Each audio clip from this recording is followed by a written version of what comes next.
উমর যখন কালিমা পড়লেন মুসলমান হয়ে গেলেন,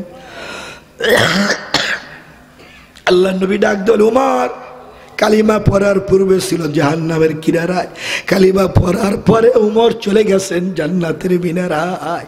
আর ওই মুহূর্তে ওই দাঁড়ে আর কামের মধ্যে যে মুসলমানরা ছিল তারা তাকবীর দিয়েছিল, নারায়ে তাকবীর, আল্লাহু আকবার। তাহলে এই ধ্বনি কোত্থেকে আসছে? ওই দ্বারে কারো ব্যক্তিগত সম্পদ না, বাবার কইলা কি এটা বলা যাবে না, একবার না 100 বার। কারণ এই জমিন আল্লাহর, কারো বাপদাদার সম্পদ না, ঠিক কি রে কথা বলে? আল্লাহ খাওয়ায় আল্লাহর জমিনে, আল্লাহর দ্বীনের জন্য আমরা জীবন দিতে রাজি। কি বলে? সবাই রাজি আছে? আল্লাহ কবুল করে নে। খবরদার আমাদের মধ্যে কোনো মুনাফিকি হোক। এদেশে বিভিন্ন পীর বুজুর্গ আছে, বিভিন্ন ইসলামী সংগঠন আছে। ও ভাইরা, আমাদের আল্লাহ কিন্তু একজন। তবলিগ জামাতের ভাইয়েরা আছে কিনা কথা বলে? আমাদের আল্লাহ, কোরআন আমাদের, নবী আমাদের। খবরদার, আসল ব্যাপারে আমরা সবাই কি এক, কোন দ্বিমত, মাসলাক যার যার, ইসলাম ধর্ম সবার, ঠিক কি রে কথা বলে? মাসলাক অর্থাৎ আমরা যেমন এক তরিকা সিস্তিয়া সাবরিয়া, আবার কাদেরিয়া তরিকা আছে, নকশবন্দি আছে, আহলে হকপন্থী যারা আছে, ঠিক কিনা, যারা কোরআন সুন্নাহ মোতাবেক কি কোন ইখতিলাফ থাকবে। তবলিগ জামাত এটাও কি হক, ঠিক কিনা কথা বলে? খবরদার, আমরা যারা এক আছি এখন সবাইকে কি ঐক্যবদ্ধ হতে হবে। এদেশের পীর মাশায়েখরা, আলেম ওলামারা, ইসলামী সংগঠনের ভাইয়েরা যখন ডাক দিবে ডাকে সাড়া দিতে রাজি আছে কিনা? খবরদার, আমরা মুসলমান, আমরা কি, আমাদের সাহায্যকারী কে? বদরের যুদ্ধে মুসলমানদের সাহায্য কে করেছে? সেই আল্লাহ আছে না? করবে কিনা? আমাদের ইমান পরীক্ষা করে আল্লাহ। আমরা তো একটু হলে ইমান হারা হয়ে যায়।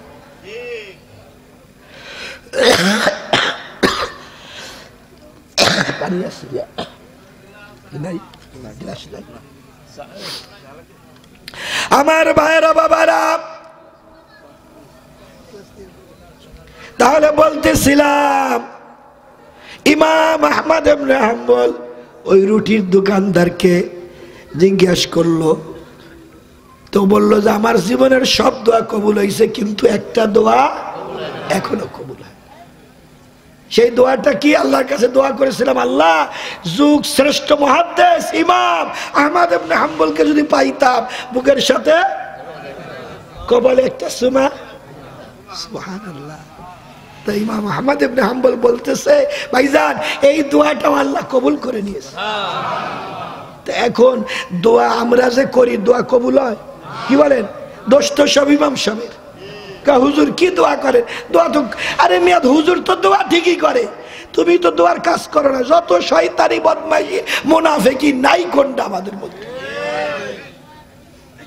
খবরদার, এখন সময় এসেছে, আমরা চাই তাওহীদি জনতা, আমরা চাই এদেশে কোরআনী হুকুমত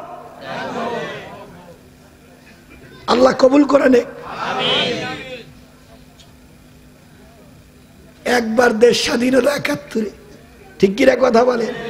আর একবার এই জুলাই আগস্টের, ঠিক কিনা কথা বলে, আন্দোলনে। এরপরে আমরা আর একবার দেখতে চাই এ জমিনে কোরআন সুন্নাহর আইন কি দেখতে চাই, চাই কিনা? আল্লাহ কবুল করুক, সকলে বলি আমিন। কোনো মতভেদ নাই, হোক তবলিগি ভাই, পীর মুরিদি হোক, ইসলামী সংগঠনের ভাই হোক, আমরা সবাই টুকিটাকি ব্যাপারে আমাদের মধ্যে ইখতিলাফ থাকবে, কিন্তু আসল ব্যাপারে কি সবাই আমরা এক। মনে থাকবে, কোনো ইখতিলাফ যেন না থাকে। ভারত পায়তারা করে, আসলে এই ভারত সাজাইছে মুসলমানেরা, ঠিক কিনা কথা বলে?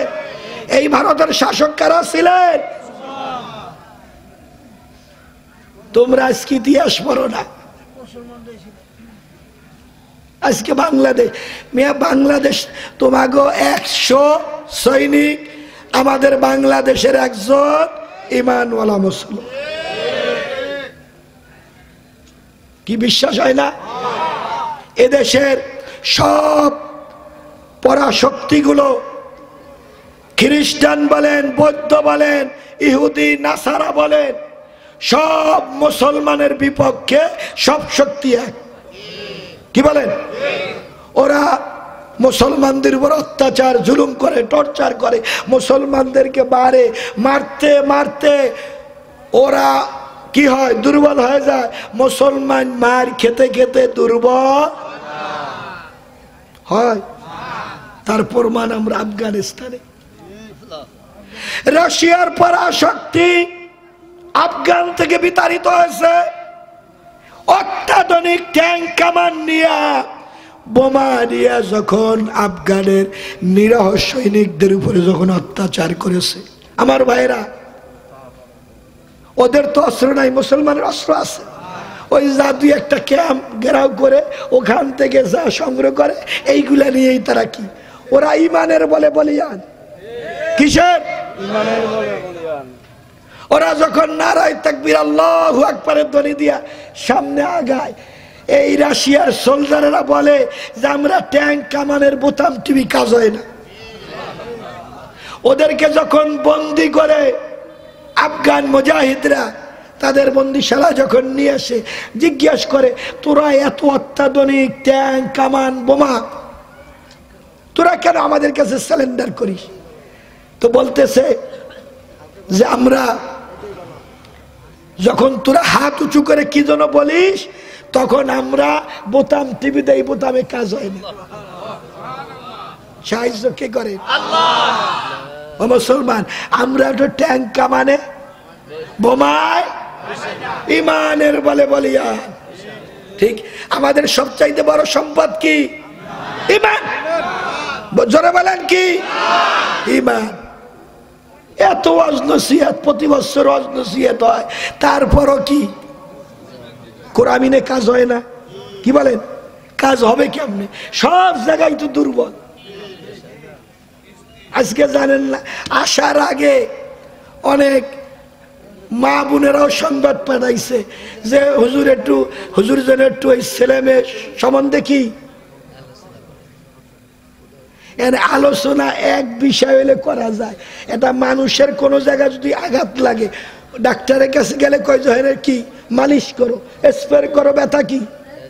এখন যদি কা হুজুর আমার সব শরীরে ব্যথা, মালিশ করবে কোথায়, স্প্রে করবে কোথায়? কি বলে?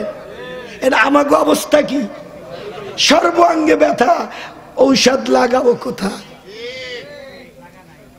এখন আল্লাহ যেন এ জমিনে কোরআনী হুকুমত কি কায়েম করে, তাহলে ছেলে মেয়ে ভালো হয়ে যাবে, মা বাবার কথা শুনবে, ঠিক কি? কখনো বেয়াদবি করবে না। কারণ এই কোরআন যারা পড়ছে তারা জানে যে মা বাপ কি জিনিস। কারণ পৃথিবীর কোন বৈজ্ঞানিক, কোন দার্শনিক বলে নাই, এক বলেছেন আল্লাহ আর বলেছেন নবী মুহাম্মদুর রাসূলুল্লাহ। আসেনি কোরআনের মধ্যে? কি বলেন? ওয়াকাযা রাব্বুকা আল্লা তা'বুদু ইল্লা ইয়্যাহু ওয়া বিল ওয়ালিদাইনি ইহসানা। কার কথা? আল্লাহ। কার কথা? আল্লাহ। আল্লাহর কথা। আল্লাহ বলেন আমার দাসত্ব গোলামি করার পর মা বাপদেরকে ইহসান করো। আর নবী কি বলছেন? যাদের ঘরে বৃদ্ধ মা বাবা আছে, যখন তোমরা ঘরে ঢুকবে, আদরের দৃষ্টিতে, মায়ার দৃষ্টিতে মা বাবার চেহারার দিকে তাকাবে, আল্লাহ এক একটা কবুলাতি হজের সব তোমাদের আমলনামায় লিখে দিবে। পিসের ভাইরা কি রাগ করছে? খালি সামনে সুবহানাল্লাহ। কিরা কসম কাইটাইছে যে ও শুনবো, কিন্তু জবান দিয়ে কিছু কিরা কসম তো কাটেন না। ভালো কাজে সয় দেওয়াও কি সব।